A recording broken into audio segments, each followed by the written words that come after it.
Me van a creer que yo nunca había pensado en esto. En realidad no busqué. En realidad me buscó Dios a mí, creo. No pasa algo. Si veo, yo no siento una señal, no veo algo, yo voy a dejar de creer en ti para siempre. Una voz como aquí atrás mío, donde dice: necesitas mi espíritu. Como Dios me dijo que necesitaba mi espíritu, yo se lo pedí. Tenía el montón de papelitos ahí escritos, servilletas, papeles y con cosas que yo oía que él me decía. Que cuando yo llegué a decirle a unas amigas que yo estaba oyendo una voz que me decía, ¿verdad? Cosas. Que se volvió loca. Entonces, ¿cómo yo enseñarle a la gente a vivir con el Espíritu Santo? O cómo decirle qué era el Espíritu Santo, o cómo era que entraba el Espíritu Santo en una persona para que la cambiara de la forma que me había cambiado a mí. El milagro más grande que uno puede ver en una persona o en mí misma que lo viví es poder ser la persona que Dios soñó que yo fuera. Nada se hace si no hay voluntad. No hay montaña muy alta, para ti no hay final. No te rindas, no, no, no, tu momento ya llegó. Ya llegó, ya llegó. Hola, bienvenidos al nuevo podcast. Hoy tenemos la historia de una mujer increíble, una mujer que fue transformada, que fue tocada por el poder de Dios, que ha creado un método que está alrededor del mundo, en más de 39 países, ha tocado a más de 20,000 personas alrededor del mundo. Ha sido una historia que es la evidencia de que a pesar del dolor, a pesar de la dificultad, Dios nos puede hablar aún en esos momentos y mostrar un camino para llevar a otros a una vida de plenitud. Con nosotros, doña Ania Quesada. Bienvenida, Anita, y estar con nosotros este día. De verdad que es un honor para nosotros. Es un placer estar aquí en este programa, de verdad. Me complace mucho conversar con ustedes de estas cosas y sobre todo llevarlas a más gente. Estoy feliz de estar acá, la verdad. Muchas gracias. Sí. ¿Cómo era Ania de niña y de joven? Ya no me acuerdo. Y bueno, Ruth, y la pregunta que me haces, pues sí me haces pensar cómo era yo de niña y de joven. ¿Cómo era esa Ania? Pues muy tímida, ¿verdad? No, ¿Quién parece, diría? sí, muy tímida, era muy recatada, digamos. Bueno, venía de una familia de 12 hermanos, así que la cosa no era fácil con mi familia, ¿verdad? Éramos muchos, yo era de las menores, entonces, básicamente se siente uno como haya olvidado, ¿verdad? De tener tantos hermanos arriba. Pero sí, una infancia bonita en Guanacaste, básicamente, y mis papás increíbles, unas personas súper educados, súper trabajadores, ¿verdad? Con principios, muy buenos principios y bueno, ahí la pasé bastante bien, bastante bonito. Sin embargo, con cositas internas, ¿verdad? Yo pienso que el vivir tan recatado uno y con falta de atención de la madre, porque no era que mi mamá era una mala mamá, sino que no tenía tiempo. Imagínate. No había tiempo, ¿verdad? Y el tener que compartir, por ejemplo, ropa con mis hermanos, o sea, si yo... Ahí la ropa del mayor al menor, sí. hermano. Sí, claro. Un recuerdo que tengo así como de mucho es que yo quería una muñeca, no sé si ustedes la recuerdan, pero antes había unas muñecas que parecían unos bebés, como con trapo, Sí, divinas. Yo me parece que tenía como 4 añitos tal vez, y yo quería una muñeca. Ay, qué ¿verdad? lindo. En ese momento nos vinimos a vivir a San José y hacía mucho frío. Aquí. Y entonces mi mamá me pone a escoger para Navidad o una cobija Ay, no. Ay, no. o la muñeca. Sí. Qué pecado. Y yo tuve que escoger la cobija. Ay, no. Correcto. Porque tenía frío, porque Ah, hacía frío, ¿verdad? Entonces yo quería una cobija nueva también, pero las dos cosas no se podían. Entonces mi hermana mayor cuando yo cumplí 15 años, a los 15 años, el regalo que ella me dio fue la muñeca. Ay, qué Sí, lindo. fue Ay, muy, se me pararon los muy, pelitos. muy bonito, porque fue como ver ahí plasmado el deseo que tanto tuve y que hasta los 15 años se llegó a dar, ¿verdad? Wow. Pero aparte de eso, él fue una niñez bastante tranquila, como les digo, con esas cositas que había que compartir, que había que... Yo nunca estrenaba ropa porque la ropa venía de atrás, ¿verdad? Entonces, estrenar ropa no era viable. Era estrenar la de la hermana que venía. Era los que iban No, la que iban dejando. dejando. Sí, los que iban dejando, ahí iba para... Y recuerdo que en ese momento la ropa era unisex, ¿verdad? Ah, sí, también de hombre. Sí, era unisex, o Sí. sea, no había, en esos años no había un pantalón para mujer, un pantalón para hombre, todos eran iguales. Entonces mi hermano, que yo tenía un hermano un poco mayor, o sea, nos usaba todos los pantalones. Los gastaba, y como él era hombre, entonces, claro, se revolcaba. Y nosotros nos poníamos bravísimas, o sea, mis hermanas y yo, muy enojadas porque nos íbamos a poner algo y ¿qué? Rolando andaba el pantalón o la camiseta. Les tocaba el ullido. Sí, claro, imagínate, pero sí, fue bonito. Bajo Qué esas bueno. circunstancias, Anita, llegas a la adolescencia, a la adultez, ¿cómo empezó a surgir esa mujer en Ania? Bueno, la adolescencia fue muy corta porque yo empecé mi vida muy temprano. Creo que el ser de los menores de mis hermanos me obligó un poco a ser autosuficiente y a vivir una madurez tal vez que para la que no estaba preparada. Entonces yo a los 18 años ya estaba casándome. Wow, a ¿verdad? los 18 te casaste. Sí. A los 20 años ya tenía mi primer bebé. O sea, es una niña. Claro. ¿Verdad?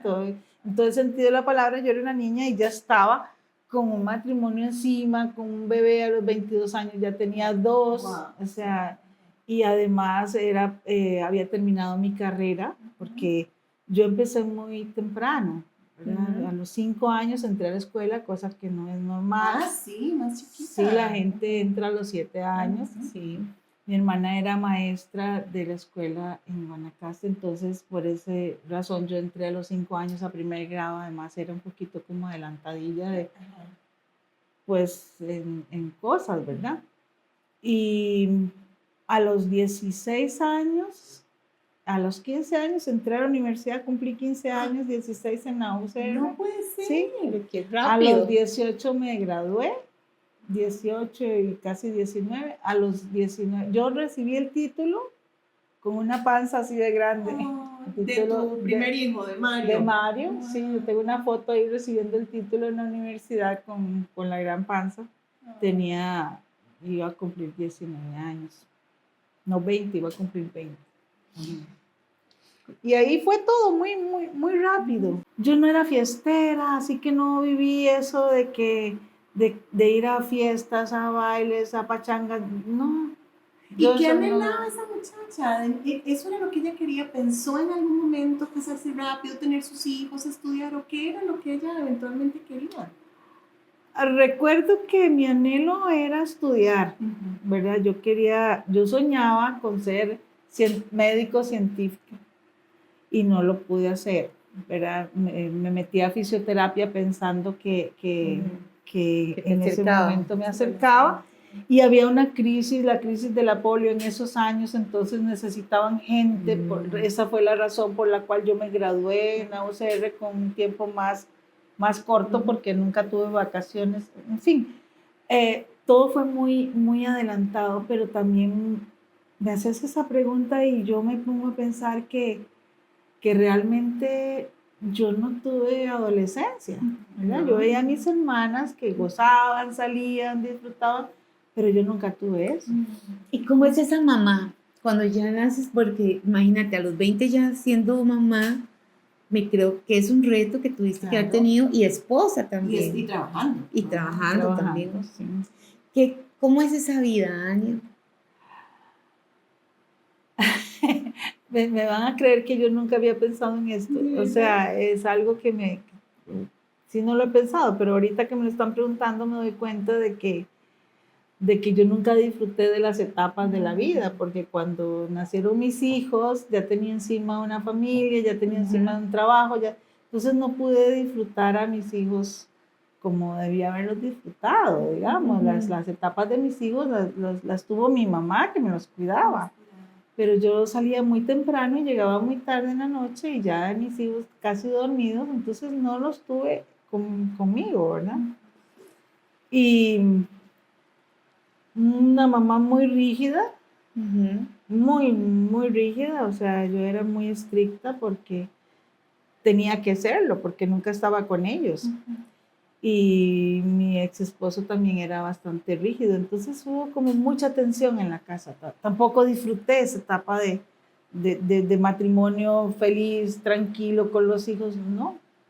Fue algo como muy estructurado, muy tiene que ser así, y así se fue llevando y no salía de esa estructura que yo misma me había formado y que me había metido a mis hijos ahí. ¿Y qué crees que estaba buscando?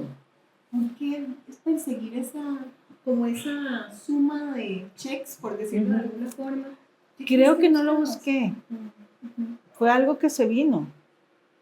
O sea, no era algo que yo buscaba porque recuerdo mi primera crisis depresiva fue no es que sea deprimida, porque no soy deprimida, pero me dio una crisis a los 25 años, Súper joven, muy joven, y mi pensamiento en ese momento era que yo no había hecho nada. Wow, ya mamá, esposa, estudiando. Sí, pero yo no había hecho nada de lo que yo me había propuesto. Como que habían muchas metas. Cuando yo me casé tenía una beca para irme a Vancouver a estudiar medicina, precisamente. No lo pude hacer. Entonces eso se quedó como ahí, como un deseo de que no se desarrolló y como algo que me quedó faltando de la vida, ¿verdad? Ese supuesto éxito que yo creía que era poder salir adelante con lo que yo deseaba, que era eso, ¿verdad? ¿Qué cambia? ¿Cómo cambia en la etapa de tu vida eso? ¿En qué momento? Como te digo, a los 25 años yo me doy cuenta de que yo no, en realidad no había hecho nada para mí, ¿verdad? Que todo, bueno, no es que mis hijos no fueran para mí, sino de lo que yo anhelaba. Todo se vino de tropezón, o sea, yo fui como viviendo la vida a lo que venía, ¿verdad? Tenía que trabajar, tenía que ir, tenía que hacer, tenía. A los 30 años, 31 años, se vino el divorcio. Y bueno, ahí mi vida empezó como en un bache, porque todo lo que había dejado de hacer, que era el estudio, la universidad y todo esto, lo hice por el matrimonio, los hijos, y eso se rompía en ese momento. Entonces yo me quedaba, según yo, sin edad para lograr lo que yo deseaba, y lo que yo había hecho se iba por la puerta, por la basura, ¿verdad? Era como que me quedé sin nada. En ese momento de quebranto, yo creo que yo pensaba que la vida no tenía sentido, ¿verdad? Inclusive tuve varios intentos de suicidio porque yo no sentía ninguna razón para seguir adelante. No había ilusión. Y ahí es donde yo empiezo como a buscar. En realidad no busqué. En realidad me buscó Dios a mí, creo. ¿Cómo fue eso? Sí, fue así porque en un momento en que yo estaba muy deprimida, muy en el suelo, una amiga, les voy a contar un vacilón, porque yo era muy católica. Bueno, muy, ¿verdad? Venía de familia muy católica, sí. Y en mi familia a los evangélicos o cristianos o de otras religiones lo veían como algo mal, ¿verdad? Sí. Entonces, en ese momento, a mí no me tendió la mano nadie más que una amiga que era evangélica de hueso colorado. Entonces ella vino a mi casa y me dice, mira, sé que estás pasándola muy mal, pero yo te traigo algo. O sea, yo pienso que esto te va a ayudar. Y yo, en medio de que estaba mal y en medio de que me estaba diciendo, mi mente pensaba, mi familia me va a matar, o sea, no puedo, ¿verdad? Sí, claro. Yo no puedo recibir esto de esta mujer, ¿verdad? Y resulta que la escuché, me invitó a un grupo, fui y ahí empezó como una búsqueda diferente, porque yo empecé como a ver la vida de otro color, ¿verdad? De otra manera. No de otro color, sí de otra manera, porque empecé a ver a Dios como un poco más cercano del Dios que yo veía antes. Y bueno, y ahí empezó mi caminar con el Señor, que yo diría que no fue tan profundo, pero sí empecé, me separé de la iglesia católica, anduve por otras iglesias. Mi familia dejó de hablarme porque de la iglesia, en fin, hubo como una ruptura también familiar por haberme dizque cambiado de religión, pero bueno, yo no andaba buscando una religión realmente, yo andaba buscando algo más profundo que tampoco encontré en las religiones. Sí. No sé por qué anduve en una iglesia, anduve en otra y otra, y todas me ofrecían exactamente lo mismo, y yo decía, no, esto es como un chiste, o sea, esto no es lo que yo ando buscando, yo quiero conocer al Dios que está detrás de todo eso, y no lo conocía. Lo llegas a conocer y es cuando pasa algo misterioso, ¿verdad? Que Dios te habla directamente y te muestra algo. Sí, donde yo me doy cuenta, porque además de ver que no pasaba nada, que no había cambio, yo me di a la tarea de investigar un poquito las iglesias donde yo iba, ¿verdad? Estuve en una bautista, una pentecostal, en una cristiana, en otras que no eran ni cristianas ni pentecostales, o sea, iba, porque yo andaba en la búsqueda de algo, ¿verdad? Que no me lo ofrecían. Y me di a la tarea de investigar, pues, hablar con la gente, a ver cuál era el impacto que dejaba aquel culto, aquella reunión, aquella misa, Y para mi sorpresa, era muy bonito, todo muy lindo, todo muy tremendo, pero 2 días después nadie se acordaba de lo que se había hablado el domingo o la reunión. Demasiado emocional.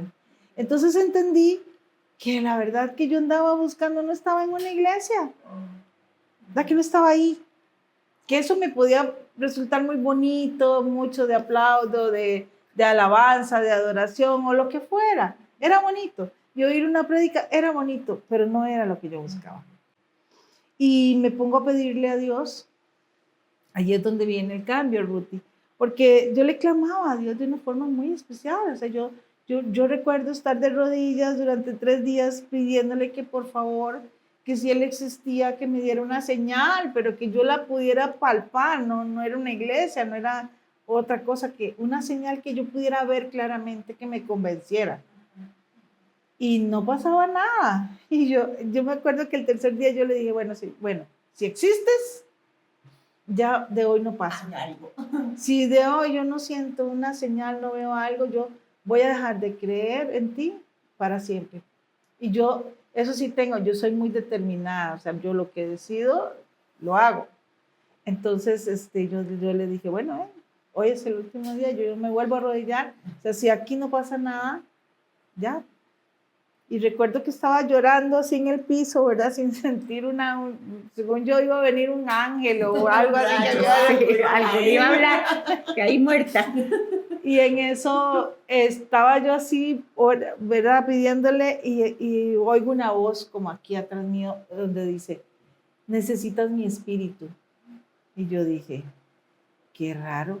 ¿Ves si soy incrédula? Me levanté y me fui a los cuartos de mis hijos, a ver, todos estaban dormidos, a ver si estaban hablando. Claro. Anterior a eso yo oía que muchas veces me decían, Ania, me llamaban.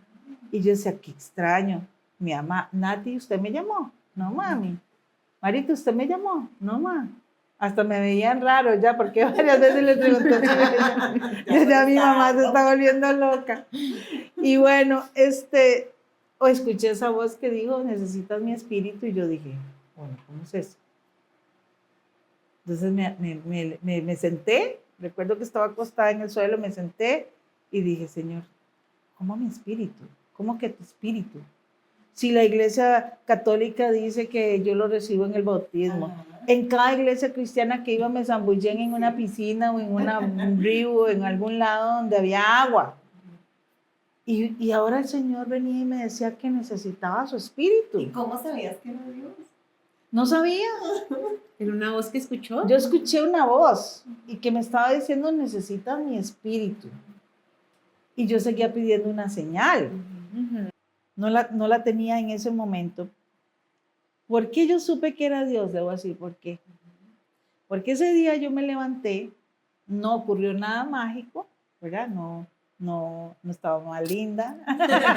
No cayó ningún No, rayo. no cayó ningún rayo, no había un ángel a la par, ¿no? Pero yo les conté que era muy tímida, me Ajá, costaba muchísimo hablar con la gente. Es más, cuando yo tenía que hablar con un jefe con algo, yo me trababa, mi voz se trababa y hasta lloraba de la angustia de no poder hablar. O sea, demasiado pegada con mi voz. Pues eso fue lo que usó Dios. Ese día, en la tarde, recuerdo que había una reunión en una congregación donde yo estaba, una congregación llámese iglesia, Ujú. y hubo un problema muy fuerte, y entonces el pastor nos reunió a todos, y resulta que yo estaba ahí, y empezaron a hablar con la gente, y bueno, ya terminó la reunión, todo muy suavecito, y el pastor dijo, bueno que vinieron, gracias por... Y yo dije, ¿cómo es esto? No se arregló nada, nadie dijo la verdad, todo el mundo se tapó, ¿verdad? Las cosas. Ustedes pueden creer que yo me levanté y hablé y le dije a cada quien la verdad.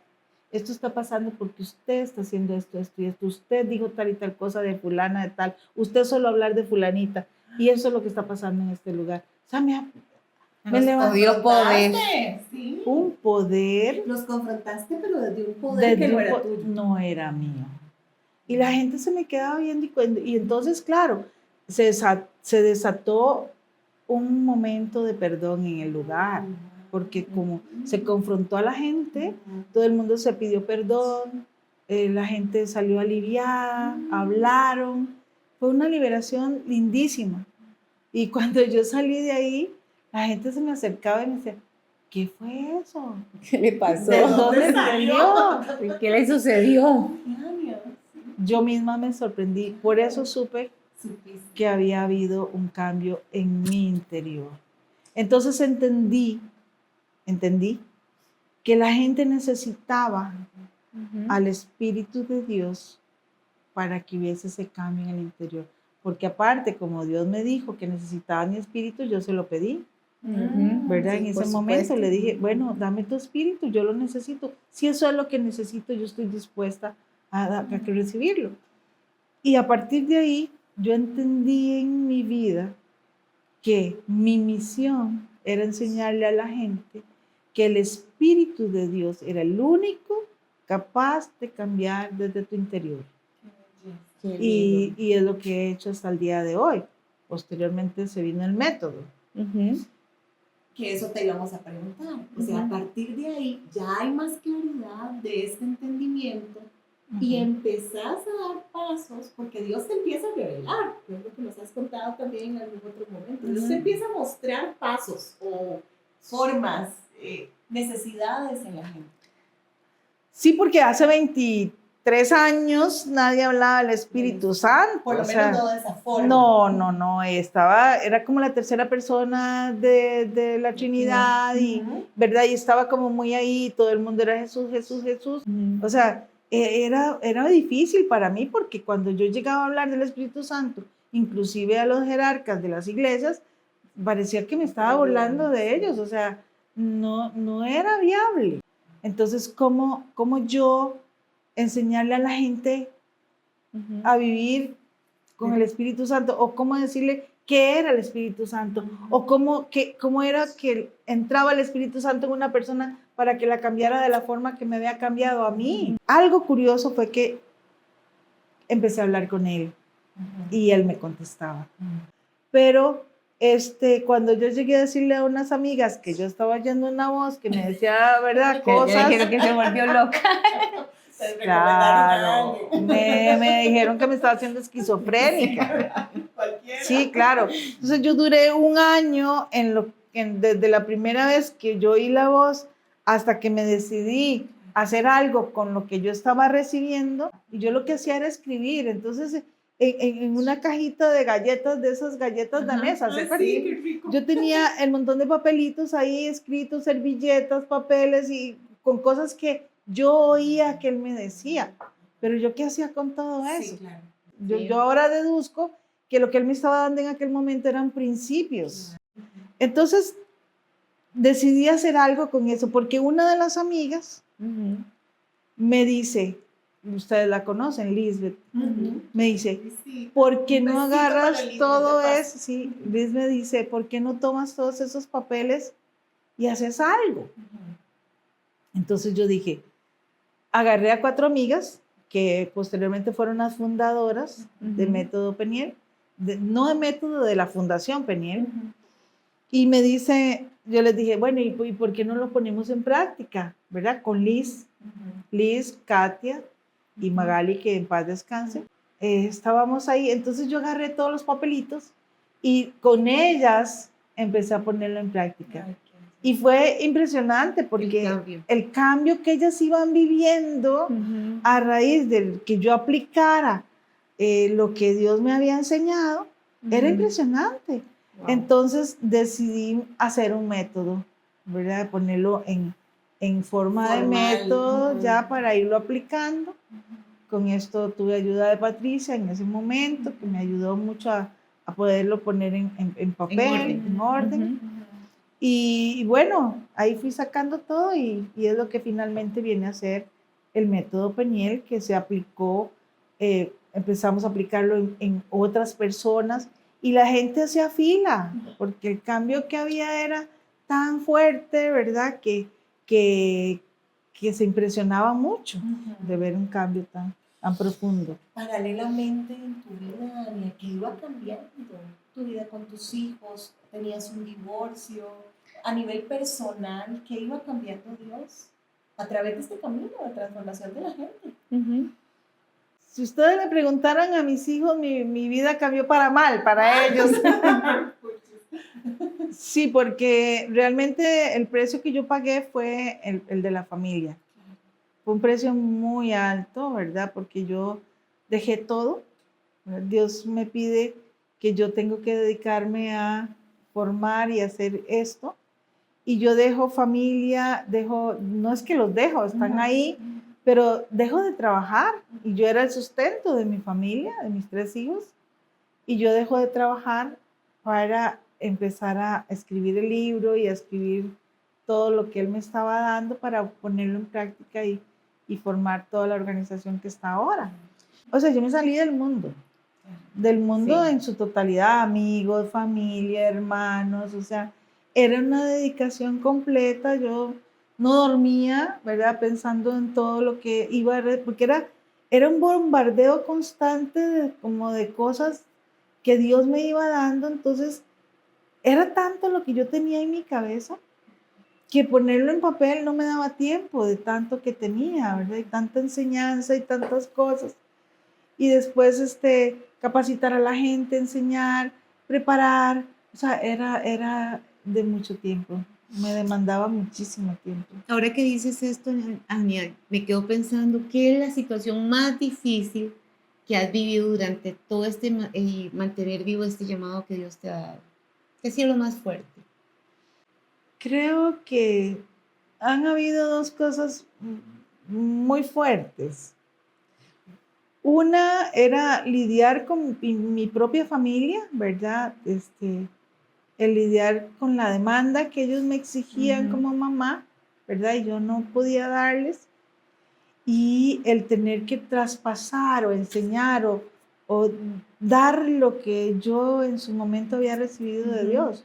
De qué manera yo lo pasaba de una forma adecuada a los demás, ¿verdad? Otras personas que tuvieran la esencia y todo lo que yo recibí en poquito, ¿verdad? Y eso pues ha sido, yo creo que un reto muy grande, uno de los retos más grandes que he tenido, porque antes de pasarle la enseñanza yo tenía que sanar a las personas, quitarle todos los obstáculos que tenía para que pudieran recibir esto bien. Yo recuerdo cuando ustedes empezaron en Ay, Peniel. Detalles, No. cosillas. No, pero había muchas cosas de doctrinas y cosas que habían que no entendían. Claro. Y les preocupaba muchísimo, ¿verdad? Y, o sea, el lidiar con eso era como entrar a un camino escabroso donde yo fui haciendo el camino para poder caminar en él. No fue fácil, o sea, fue muy difícil.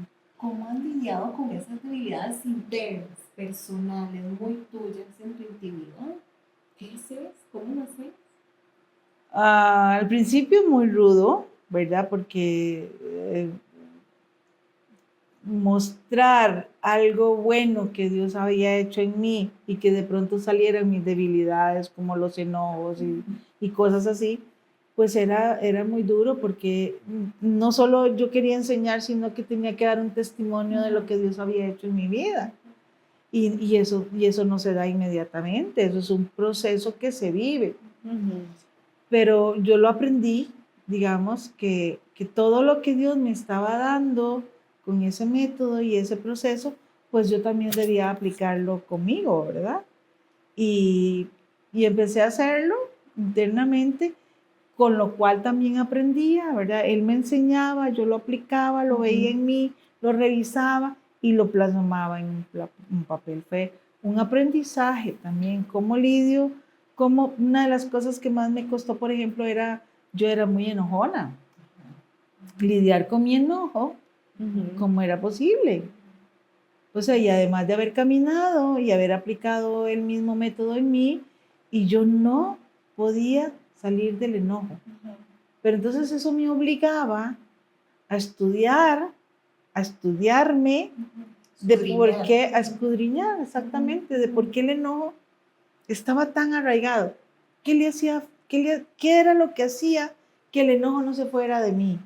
Y eso era todo un aprendizaje que posteriormente yo venía a enseñárselos a ustedes, pero sí fue, o sea, no fue fácil, no es fácil. ¿Te imaginabas el punto donde está la organización? ¿Alguna vez pensaste con dónde ibas a llegar? ¿O dónde te iba a permitir Dios llegar? Creo que eso es algo que adrede Dios no me ha dejado ver. Porque hoy por hoy la gente me dice, wow, estás en tantos países, wow, todo lo que has hecho, wow. Y yo no lo veo. Pero creo que eso lo hace Dios porque eso no me deja que yo me crezca, ¿verdad? Que yo permanezca ahí chiquita y que es el lugar donde debo estar. Y me encanta estar ahí porque me permite ser yo misma. Si yo me viera de otra forma o engrandecida, creo que no tendría la libertad de poder enseñar como enseño, porque yo enseño desde mi experiencia, desde la identidad que Dios me ha dado. Entonces es como muy natural. ¿Qué le dirías a alguien que nos está viendo hoy, que tal vez no tiene ningún lenguaje espiritual o que no conoce mucho, pero quiere saber qué es el método? Bueno, yo le diría a todos los que están viendo este programa que el método es maravilloso, cambió mi vida y ya ha cambiado la vida de mucha gente, pero es porque nos lleva a conocernos a nosotros mismos. Y creo que ese es el primer paso para el cambio, conocernos nosotros mismos, porque no podemos llegar, no podemos caminar, no podemos seguir adelante si no sabemos quiénes somos. Y si no sabemos quiénes somos, tampoco sabemos quién es Dios, no lo llegamos a conocer de la forma que Él quiere que fuésemos. Entonces yo le diría a la gente, dé el paso, quiere algo, quiere lograr algo en la vida, quiere ser diferente, quiere ser exitoso, pues empiece por hacer lo primero, conocerse y conocer a Dios. Y el método definitivamente es una buenísima herramienta para que usted logre esto que lo llevará a un éxito rotundo. Anita, ¿cuál ha sido el milagro o lo más sorprendente que has podido ver? ¿En la vida o conmigo? Bueno, si quieres compartir ambas cosas. Las dos, afuera y adentro.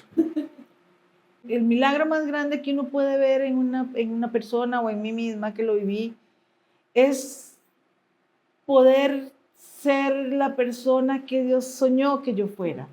Exacto. Ese es el milagro más grande, porque nosotros vivimos sin saber eso y yo considero que es una lástima y es un dolor que nosotros fuimos creados para algo maravilloso que Dios soñó con que yo fuera y que no se llegue a dar. Eso sería lo peor que le puede pasar a una persona. Y el milagro es que yo lo llegue a lograr, que lo llegue a ver. Entonces, yo diría que eso es lo más grande. Qué hermoso. Qué lindo, ¿verdad? Inquietos de las Sí. 20.000 de personas a las Qué que has podido transmitir eso que Dios, y que seguimos aprendiendo, y deseos de seguir creciendo, pero ha sido eso. Estos son dos. Decía el apóstol Pablo que sus discípulos eran las cartas abiertas y como las cartas de representación, ¿verdad? De quién era él. Pues yo me siento muy orgullosa de que ustedes dos sean las cartas de representación mías. Muchas gracias, Porque más bien. veo que el trabajo no ha sido en vano. No, para nada. Si pudieras resumir una frase, Ania, un mensaje que Dios te pide darle al mundo, ¿ese sería o hay otro? Yo creo que la frase más profunda que yo puedo darle a una persona es voluntad. Qué bien. Porque creo que nada se hace si no hay voluntad. Y yo no puedo encontrar mi voluntad si no hago la voluntad de Dios. Entonces yo creo que la voluntad es una de las cosas que mueve al mundo, ¿verdad? Y yo le digo a la gente, si quieren cambio, pues apliquen su voluntad para que eso se dé. Qué lindo, Ania. De corazón, simple y sencillamente, muchas gracias. Solo quiero preguntarte una cosa, si Dios así te lo permite. ¿Qué sueñas para el futuro de Peniel, para Método Peniel, para el mundo? ¿Qué sueña Ania Quesada? Ustedes lo dijeron al principio, que yo viví una transformación y mi sueño es ver el mundo transformado. Creo que hay mucha gente buena, creo que hay mucha gente con intenciones de cambio, pero hay tan poca gente transformada, ¿verdad? Tan poquita. Y cuando yo veo eso y veo cuando Dios decía, muchos son los llamados y pocos los escogidos, creo que Él busca una verdadera transformación. Y estar seguros de que uno transformado, que está siendo transformado, no es tan fácil, porque hay tanta confusión y tanta tergiversación de la verdad que uno cree que si está en una iglesia, o que si está en un lugar, o que si está leyendo la Biblia, o que si está, ya está siendo transformado y ya va a ser de los escogidos de Dios. Y no es así. No es así. La verdadera transformación se vive desde adentro y lo comanda la voluntad. Anita, yo quiero darte las gracias de corazón. Primero, por la transformación que has permitido, por lo menos en lo personal, a mi familia. Eso no tiene precio. Sí. Y de verdad te lo agradezco y yo creo que es algo que no puede quedar ahí. Es algo que toda la vida te lo voy a seguir agradeciendo. Hablando de las lágrimas que no habían Que salido, no pero habían ya, salido, ya vienen. Esa era la voluntad de Dios. Realmente, de ahí yo creo que es mi propósito y es lo que haré hasta que me muera. Bueno, yo pienso igual que Nati, ¿verdad? Yo creo que cuando llegamos éramos como abejones de mayo pegando en las paredes, ¿verdad? Las recuerdo muy bien. Totalmente peleadas inclusive, pero lo lindo fue ver cómo Dios y el amor, ¿verdad? Que me acuerdo en esos momentos porque queríamos todo perfecto y éramos más imperfectas, y no que seamos perfectas ahora, pero Dios en su infinita misericordia nos puso en este camino, ¿verdad? Y obviamente nos odiamos lo que somos si no hubiera sido por toda la formación que hemos recibido de parte tuya. Y de verdad, muchísimas gracias. Yo creo que nosotras nos hemos enamorado de la transformación de la gente también. Sí. ¿Verdad? Nosotras disfrutamos y lo comentamos cuando uno ve un cambio en una persona. Eso es la confirmación de que estamos en el lugar correcto, en el momento correcto, de que nos seguimos alimentando de esa transformación y que eso es lo que Dios quiere. Y para mí eso ha sido un surgir en mi vida, un amar lo que Dios ha puesto en mí, porque también antes no lo podía reconocer. Y eso ha sido gracias a tu legado. Y gracias al método, porque una cosa que pasa, y ahora que lo decís Nati, es cierto, es que nosotros, cuando vemos una persona que ha sido transformada por el método, por cada parte, cada sesión que va enfocada en una área específica de esa persona, y vemos a esa persona cambiar, realmente eso decimos, bueno, wow. No tiene precio. No tiene precio. No tiene precio. Yo creo que la paga de nosotros a todo lo que hacemos es ver a la gente cambiada. Y eso es tan satisfactorio que yo creo que no dejaríamos de hacer esto por ver esos milagros en la gente. Sí. Es lo que nos sostiene. Te agradecemos muchísimo por estar acá. Gracias a todos ustedes por estar, por escuchar esta historia que estoy seguro que se puede identificar con muchas cosas que ha vivido Ania, ¿verdad? Mamás, esposas, ¿verdad? Personas que han vivido un divorcio. Viva ese milagro con nosotros, atrévase a tomar la decisión. Y todo esto que estamos hablando, cómo usted lo puede empezar a vivir, su familia, sus hijos, incluso si está embarazada, si tiene hijos pequeñitos, no importa. Si está oyendo esto y siente algo en su corazón, este es el momento. Que pasen muy bonito. Chao. Chao. Interior.